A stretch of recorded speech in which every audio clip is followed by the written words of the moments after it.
Steve Jobs, the co-founder of Apple Inc., was known not only as a technological visionary but also as a deeply reflective thinker.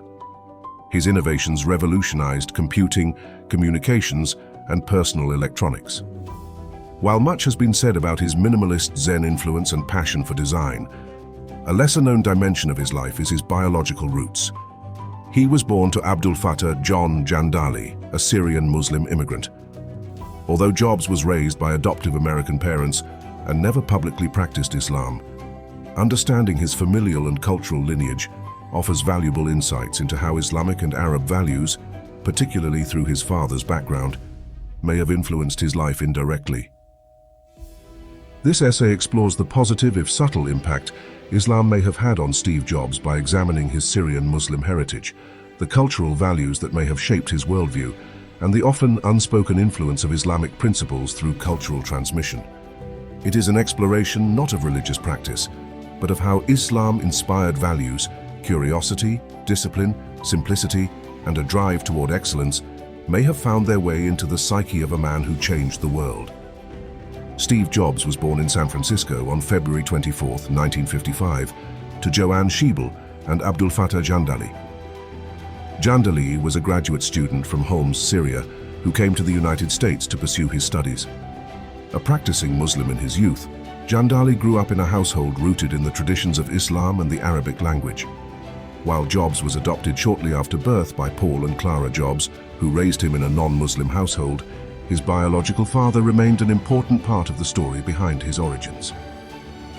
Though Jobs did not have a relationship with his biological father growing up, the very existence of this heritage is significant. Jandali, coming from Homs, a city known for its historical Islamic architecture and educational heritage, carried with him a cultural memory steeped in centuries of Islamic intellectual tradition. Syria itself has long been a beacon of Islamic scholarship, home to scholars, scientists, and poets whose contributions have reverberated throughout history. While we cannot claim that Jandali directly transmitted Islamic teachings to Jobs, the cultural values rooted in Islamic civilization may have made their way subtly into Jobs' psyche, either through genetics, ancestral memory, or the simple reality of origin. Islamic culture often emphasizes intellectual inquiry, respect for knowledge, and resilience, values that align closely with many aspects of Jobs' persona. One of the hallmarks of Steve Jobs' work at Apple was his relentless pursuit of simplicity. He famously said, "Simple can be harder than complex. You have to work hard to get your thinking clean to make it simple." Interestingly, this mirrors a key principle in Islamic design and architecture: the pursuit of harmony, symmetry, and minimalism as a reflection of divine order. Islamic art and calligraphy often reflect a deep philosophical belief that beauty lies in simplicity and balance, a concept deeply ingrained in Islamic thought. In Islam, the idea of ihsan, excellence, is a guiding principle. Ihsan encourages Muslims to perform every action with perfection and sincerity, as if they are seeing God. This pursuit of excellence is not limited to acts of worship, but extends to work, relationships, and creativity.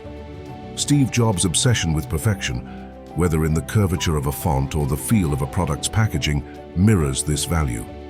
Though not religiously inherited, such a drive toward ihsan may resonate with the cultural echoes of his Islamic lineage. Furthermore, the Islamic emphasis on introspection and self-awareness finds a strange but significant resonance in Jobs' life.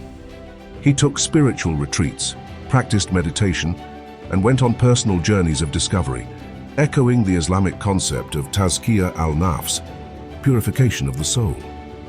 While Jobs turned to Eastern spirituality, these practices like fasting, silence, and detachment are also deeply rooted in the Islamic tradition. It's possible that his comfort with these ideas was influenced, even unconsciously, by the spiritual inheritance of his Syrian Muslim ancestry. Another dimension worth exploring is the philosophical alignment between Steve Jobs' innovation and the spirit of the Islamic Golden Age. During the 8th to 13th centuries, Muslim scholars led the world in science, mathematics, medicine, and technology. Visionaries like Al-Khwarizmi, Ibn Sina, and Al-Hazan not only advanced human knowledge, but also promoted a worldview that harmonized faith and reason. This heritage of inquisitiveness and boundary pushing mirrors Jobs' own approach to technology. He was not content with building gadgets. He wanted to reshape how humans interacted with the world. Similarly, Muslim scientists like Al-Jazari created intricate machines, water clocks, automata, and sophisticated engineering marvels that prefigured many of the mechanisms found in modern devices. Though Jobs was not directly influenced by these inventors, the historical legacy of innovation among Muslims, particularly in regions like Syria, created a global intellectual climate that made later technological revolutions possible. It is significant that Jobs emerged from a lineage that once belonged to this golden thread of knowledge. His quest to make a dent in the universe can be seen as an echo of a civilizational ambition that characterized Muslim scholars for centuries.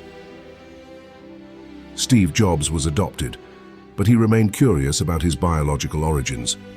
Late in life, he discovered that his biological father was alive and even running a restaurant not far from where Jobs had dined.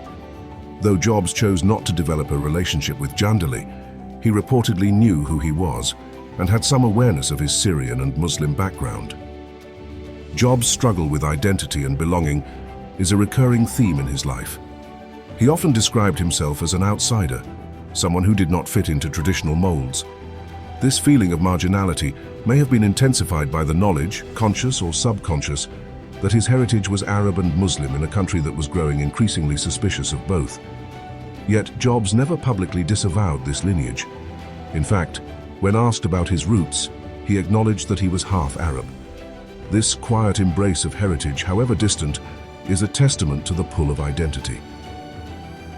It is also worth noting that family plays a central role in Islamic culture. Respect for one's parents, ties of kinship, and honoring one's lineage are Islamic values rooted in the Quran and Hadith.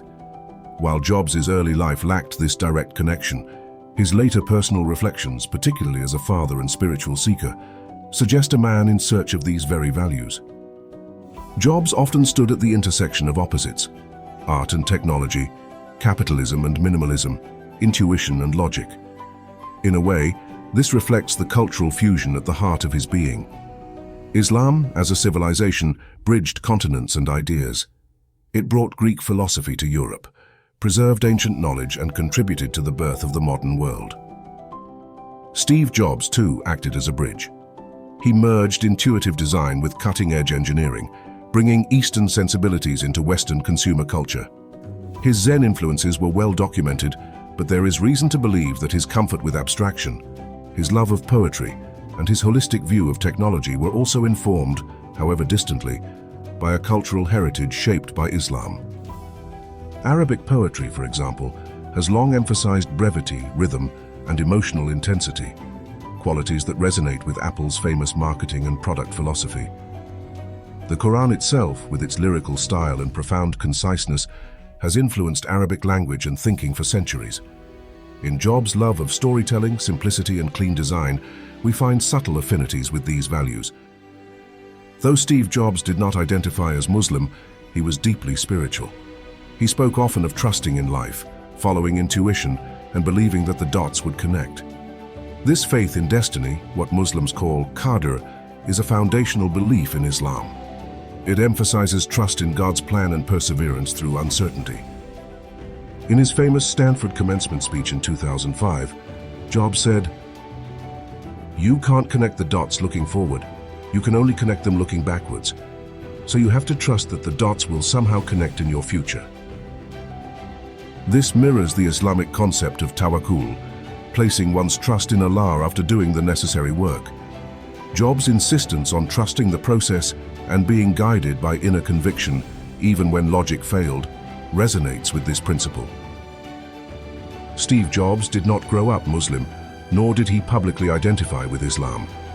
Yet the subtle, sometimes invisible influence of his Syrian Muslim heritage is hard to dismiss. Through the values passed down by generations, through the cultural DNA of a civilization that prized knowledge, simplicity, and excellence, Islam may have shaped him in ways even he did not fully recognize. In an age when Muslim contributions to the world are often overlooked or misunderstood, the story of Steve Jobs reminds us that influence does not always come through direct transmission. Sometimes, it comes through the quiet inheritance of values, perspectives, and ways of seeing the world. Jobs was a product of many traditions: Zen, American innovation, counterculture rebellion, but also perhaps silently the intellectual and cultural legacy of Islam. As we celebrate the life of a man who reshaped the future, we might also pause to honor the unseen roots that helped nourish his genius. For even the most modern of minds may grow from the oldest of soils.